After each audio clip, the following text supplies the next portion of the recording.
Hi guys, my name is David and welcome back to my channel. This is going to be my December 2023 wrap up. I had a good month in December overall, well reading wise anyway. I only read two things that I didn't really care much for, but the majority of the things that I read during December were excellent. So this is the pile of books that I managed to get through, plus two things on my Kindle. So let's just go straight through this. Want to make this a quick and snappy video.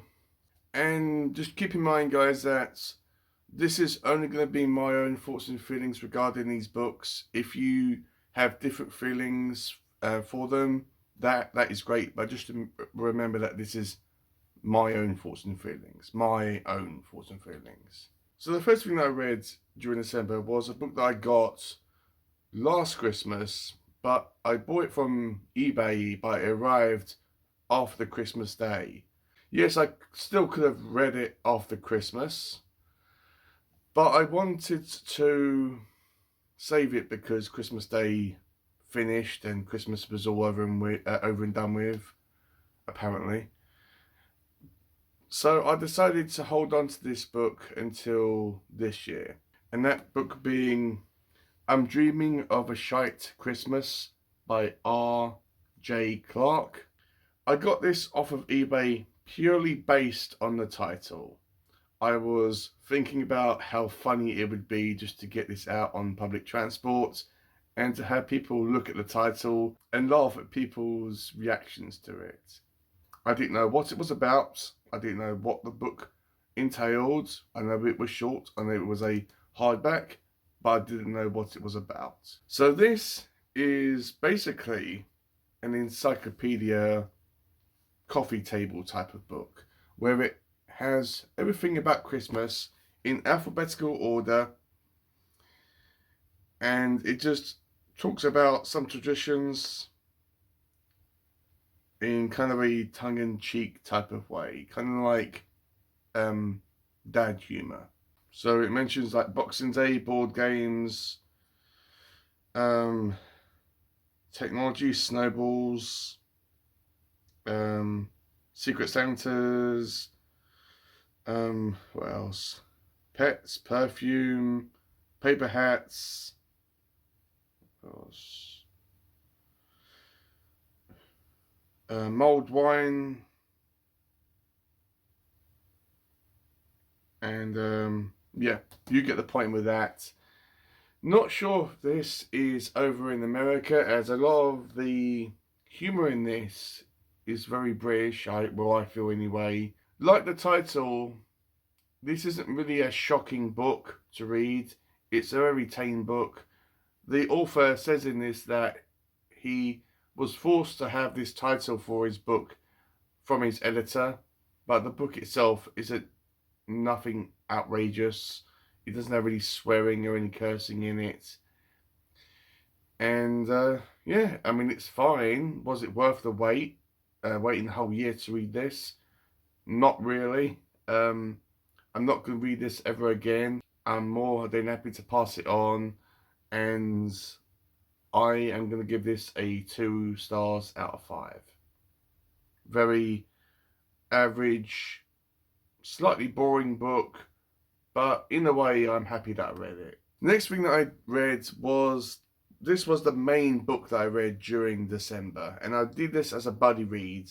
I originally got this, I'm pretty sure I bought this off of Amazon, and I wanted to read it. I saw it in the shops and I wanted to read this for my main book during Christmas time. But one of my friends suggested that we do a buddy read with it, and yeah, I was more than happy to do it. I did a buddy read it with my friend Kathy, who has a channel but she doesn't have any videos on it, and that is the Horror Anthology, Christmas and Other Horrors.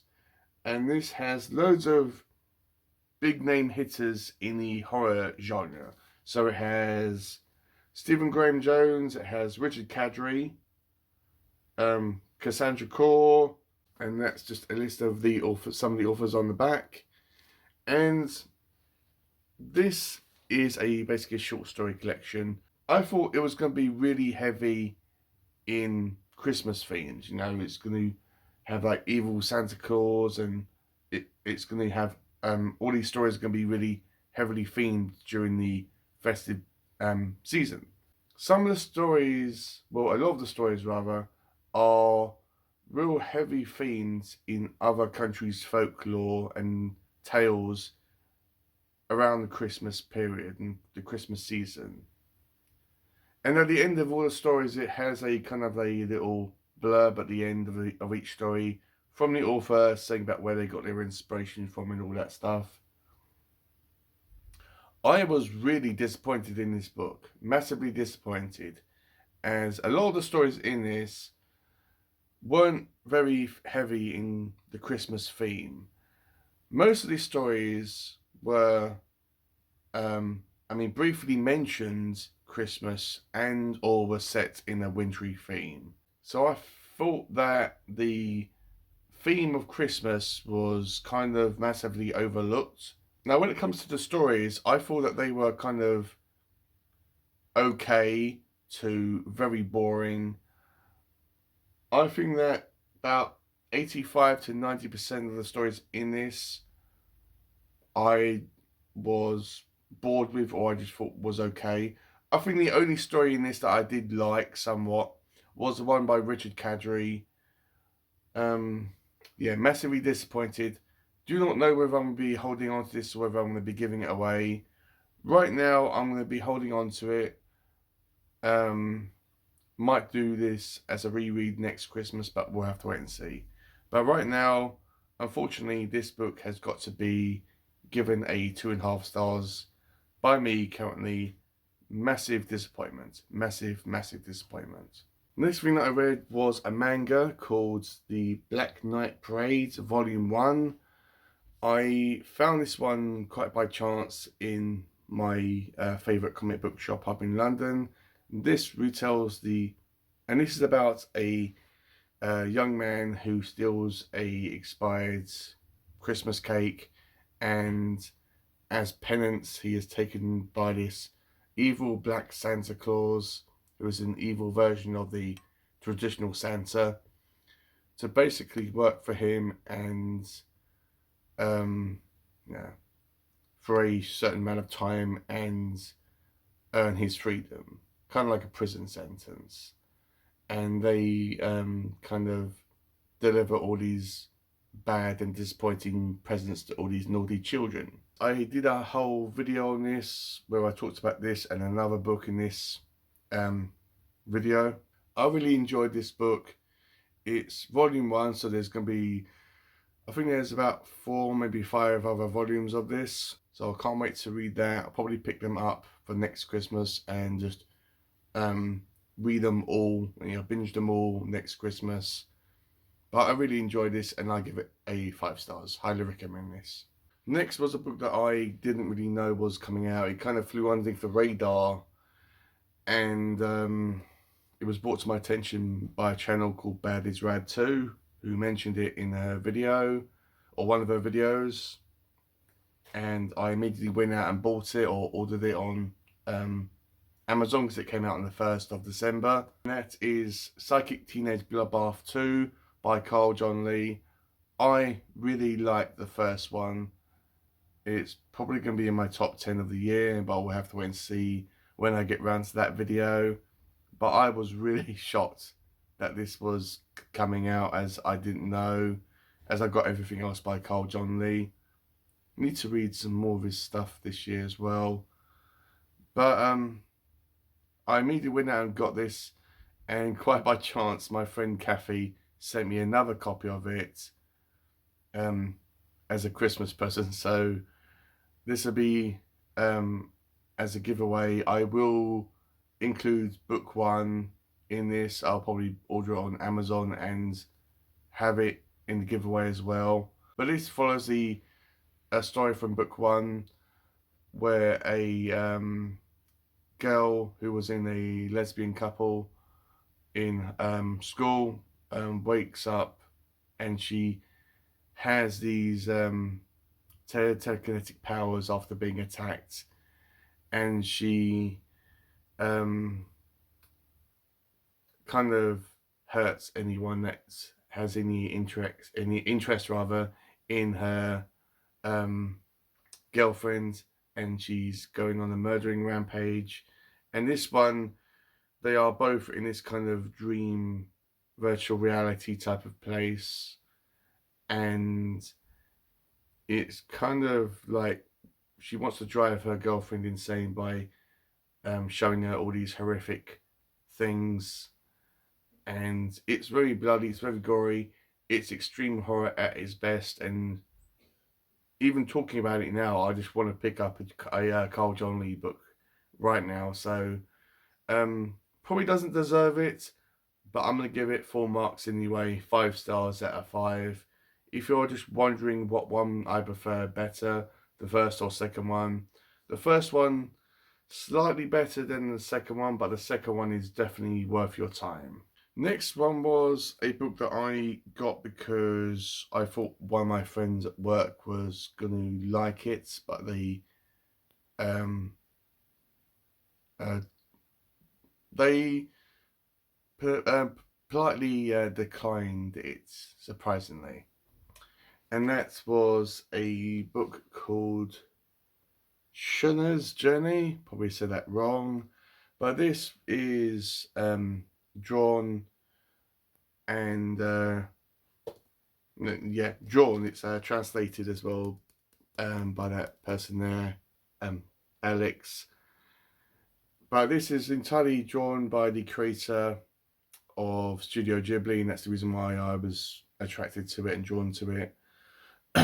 I've got 2 copies of this. I'll probably give the second one to a work colleague at work if he hasn't got it, because he's massively into art.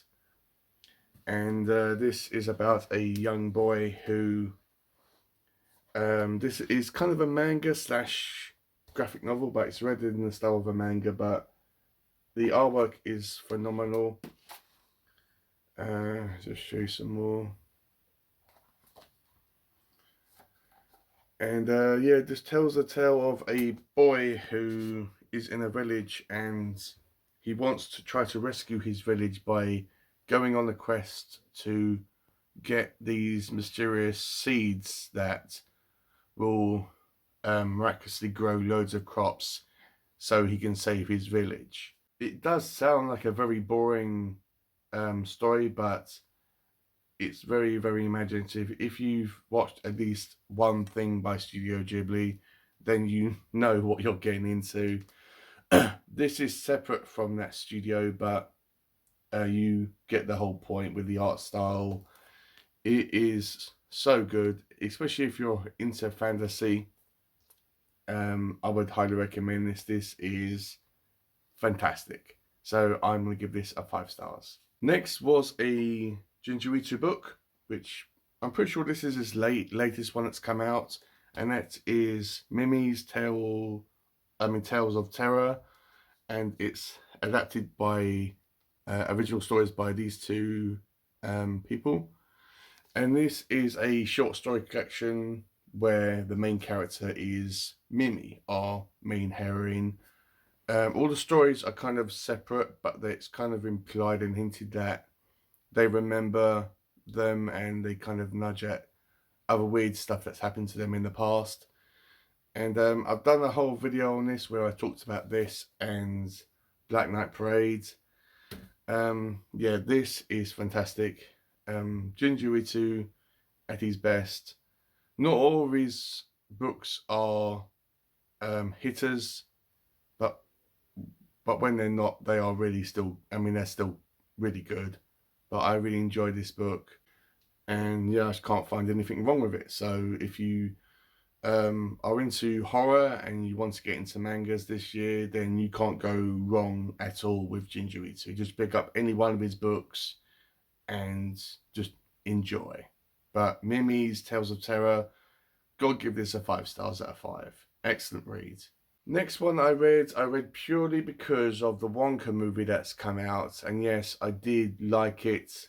It's good, but you've got to kind of separate it from the Gene Wilder film. Yes, I know they're both, it's trying to be a prequel to that, but If you think about Wonka as its own separate thing and don't compare it to the Gene Wilder movie, then I think it is a fun movie. It's not a perfect movie, but it's a fun movie.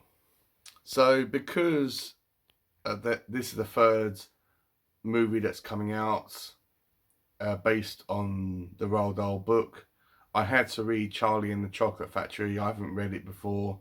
I was at home sick. I pulled a muscle in my leg and I had to have a couple of days off work. So I wanted to read something easy and nothing too complicated. So I picked up Charlie and the Chocolate Factory, which I already had on my Kindle, and I read it for the first time. Great read, fantastic. It's really, really well done. I don't have to say anything about the story. Everyone knows what it's about. But I loved all of the story. It's funny that the Tim Burton film was more close to the book than the Gene Wilder movie was, which was a kind of a point why I picked up that specific book. But I really enjoyed it, and I'll give it 5 stars. I can't wait to get on to the second book. But I'm in no rush to do that. But when I have time, I will get round to it. So if I didn't mention it already, I gave Charlie and the Chocolate Factory a 5 stars. And the last thing I read was a book that I have been reading for 14 months. It was on Goodreads, on my Goodreads account, for 14 months, since October of 2022, when it originally came out, and that was Lurking in the Dark, the Horror Anthology. The reason why it took me so long to get through it is because I wanted to support all the authors in it by doing separate videos on all the individual stories. So that's why it took me so long to get through it. I made a whole series called What's Lurking in the Dark, and yeah, it was a fun journey. If I ever do it again, I know what I'm getting myself into. But I really enjoyed it. It's surprising that all these stories in this book, or the majority of them rather, are much better than mainstream short stories from horror authors now. I have still got several episodes of that series to come because I've pre-filmed them and they're going to be coming out until, some of them are coming out in February. But I really enjoyed it. It was a massive pleasure to get through it. I don't regret doing my What's Lurking in the Dark series. And yeah, again, I'm going to give it a 5 stars. I can't really fault it. I had fun reading it. I have it on my Kindle and I have a physical copy of it as well. And at one point I will probably go back and reread it. But I want to try to reread, well, not reread, I want to try to read some more horror tube anthologies as well. Hi guys, Editing David here. I missed a book that I forgot to mention. The reason why I forgot it is because Goodreads didn't maintain that I read it. It did maintain it when I was reading it through December, but for some weird reason it failed to leave it on the read section of Goodreads, and that is A Christmas Carol by Charles Dickens. I don't really need to explain what this book is about. I read it every single Christmas. Yeah, it's just a very heartwarming Christmas read. Something that's essential to read during Christmas time. If you're going to read any Christmas book, despite what the theme is, or what the genre is rather, then you have to be sure that A Christmas Carol is on that list. So I kind of deviate from my ratings every single year. Sometimes I give it a 4 and sometimes I give it a 5, but because I missed it this year, by default, I'm going to give it the higher rating, which is a 5 stars out of 5. It does deserve it. It's an excellent read. So yeah, I just wanted to mention it because Goodreads didn't acknowledge that I read it. Same thing as with Looking in the Dark. It didn't acknowledge that I read that. Yeah, it's weird. Anyway, back to the video. So yeah, that's just been my wrap up for December, guys. Let me know if you've read any of these books. What did you think about them? Are you inspired to read any of the books I mentioned? Just have a conversation down below. And yeah, with all that out of the way, I'll see you on my next video.